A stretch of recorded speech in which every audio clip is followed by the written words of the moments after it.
Good afternoon. Welcome back. It is Saturday, September 30th, 2023. We in our final day today of September. So tomorrow we got to turn those calendars over and start back at day one again with October. So I can't believe it. We're down to the final 12 weeks of this series. I'm going to miss doing this, but I'll have to cook up something new and different next year. It probably won't be a daily series. It might be something weekly or something different because I want to give everyone, more than just the daily regular content of here, let's rip some cards or show some diecast or whatever. So we'll get back into some set reviews or doing different things. I've got some things, got some ideas written down. I'll just have to play around and see what I like the most or what I think you guys will like the most because that's more important. So anyway, on this day in 1990, Mark Martin wins at North Wilkesboro for his third and final win of the 1990 season, where he was championship runner-up, of course, to Dale Earnhardt. Biggest thing about this race, and I don't like talking about this person a lot on the channel because of what happened, but this would be the final career cup start for Rob Moroso. As you know, he would die later that evening in a traffic accident after going to a facility and drinking a lot of alcohol, then proceeding to get behind the wheel again, taking his own life and another young lady's life as well in the process. So, that's, should be a warning to everybody. This is something you should not do. I advocate against it strongly. And any kind of impaired driving, whether it's alcohol or drugs, prescription drugs, and even being on your cell phones, folks. Let's just, you don't need to be looking up something on TikTok or YouTube, or even that little text can wait to tell somebody, hey, I'm on my way or I'm almost there. There was a time where we didn't have that, and, distracted driving is impaired driving, as the PSA say. So I advocate strongly against any kind of impaired or distracted driving. So just keep it safe out there, everyone. On this day in 2001, Jeff Gordon wins the first Cup Series race at Kansas Speedway. Kind of a funny thing that on this race, the car 01 started first, which would be Jason Leffler. He led a few laps, crashed out near the end of the race. I think he was running about 10th or 12th. He was running in the upper half of the field most of the race. Normally that 01 car in 2001 was struggling to be in the top 25 most races. But this race, Leffler and his team had it figured out, and they were running really good. But Gordon wins the inaugural Kansas Cup Series race. Now we'll go 6 years further down the road. In 2007, Greg Biffle wins at Kansas in that controversial under caution finish where Biffle did not maintain pace car speed. And Clint Boyer felt that he should have been the winner. Johnson felt he should have been second, and Biffle should have been third, as Biffle's car ran out of gas coming to the finish line because the race was shortened because of darkness. And if NASCAR would have made it one lap more under yellow, Biffle doesn't get the win. But yeah, it was just a crazy race. Kansas puts on crazy races sometimes. They're not always the best raced or the most competitive, but there always seems to be something happen at Kansas where it's the race where a lot of playoff drivers have crashes or engine failures just inexplicably, or there's a caution that will put half the field lap down during pit stop cycles. It's always an interesting dynamic that happens at Kansas that makes you have to watch it. But 2007, it waited to the end, the final 300 yards to get weird that day. And in 2018, Ryan Blaney wins at the Roval, a track that appears to be headed off the schedule. And to be honest, I'm a fan of the Roval. Even though Chase has won it twice and I'm not a Chase fan, I like the Roval because it's something different. It's something that offers a different fan experience versus an oval. I think that, yeah, I think Indy going back to the oval next year is a good change. But I think at the same time, Indy should flip back and forth. Run the oval a few years, run the road course a few years. That way it changes it up just a little bit if you keep it somewhere close to where it's at on the schedule. I'd rather see it either in the spring or in the fall when it's a little bit more desirable in the temperature spectrum here.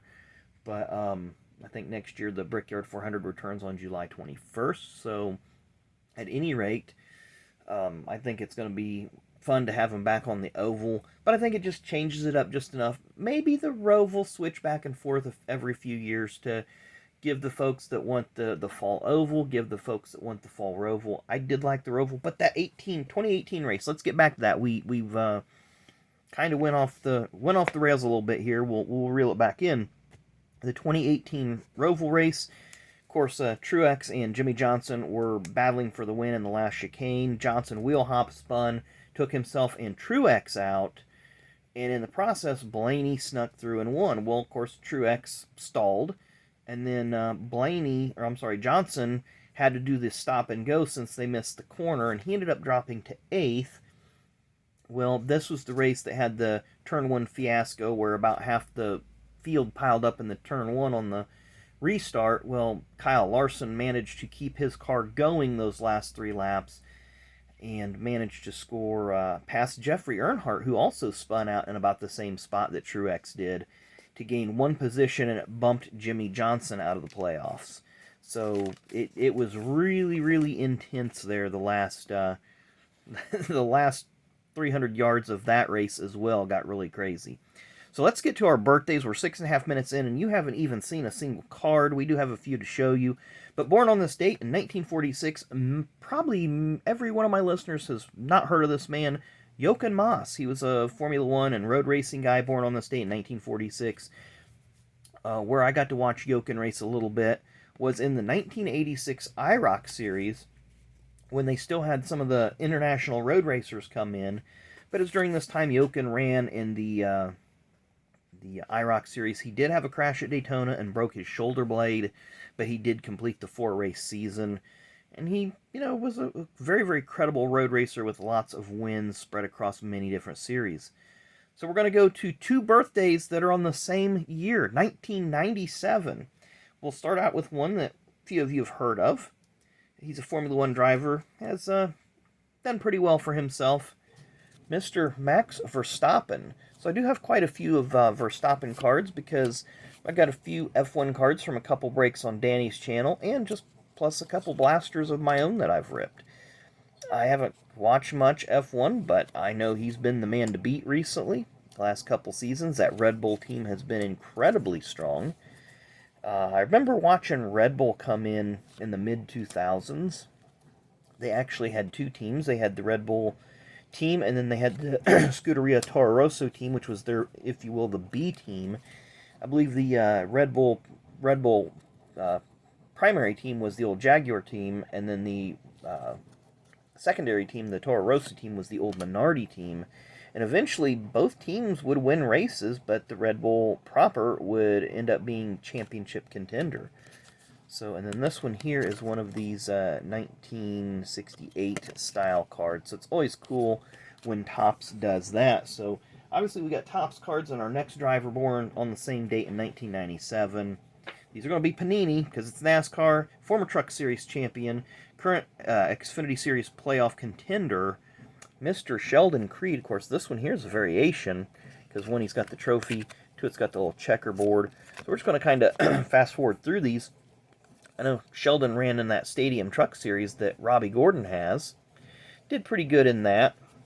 Of course, these cards are going to be all over the board. Normally, I don't do inserts and parallels, but when it's what you got, it's what you got.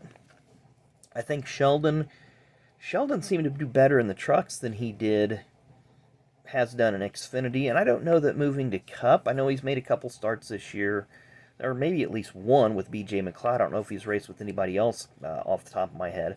But I think he would be best suited to go back to trucks, as it seems to fit his driving style much better. People talk about maybe like a Haley Deegan or a few of the other drivers in trucks that would be better moving to Xfinity or Cup because it suits their driving style better. I think the trucks works better with Sheldon. I think he just has a better feel for it. Not saying he's a bad driver, but when you compare Austin Hill and Sheldon Creed and their accomplishments in the Xfinity Series with the same equipment, RCR, now, yeah, they got different people on their crews and different crew chiefs, and they're different drivers altogether. I do feel that, obviously, Austin Hill has made bigger strides than Sheldon. And I don't think it's from a lack of effort. I just think Sheldon hasn't quite either A, figured out the handling of the Xfinity cars, or B, the cars just don't match his driving style, and that does happen. But anyway, as always, thanks again for watching. Really, really do appreciate it. Hope you enjoyed the video.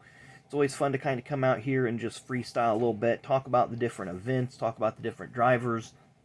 And that was the purpose of this series, to highlight things. And a few of you have mentioned that you appreciate seeing and hearing about the different drivers, because so many channels, and I'm not saying the card channels, I'm definitely not saying that at all, but a lot of the other channels that are NASCAR centric always seem to focus on, well, let's look at Jeff Gordon's career, let's look at Jimmy Johnson's career, let's look at Dale Jr.'s career. What can you say about those guys that hasn't already been said? So this is kind of a way to put a little bit of a highlight on some of the lesser known drivers that people may or may not have heard about, or maybe want to know a little bit more about, and to dive into some card sets and show some cards that, oh man, I forgot that, Press Pass had these types of cards back in 2006, or I forgot Panini had that brand out in 2017, etc., etc. So it's always fun to just kind of do a daily dive in the Wayback Machine, and let the dates take the course. Let the dates steer the show, not the host. So anyway, thanks for watching, and we will see you tomorrow. Enjoy the rest of your Saturday.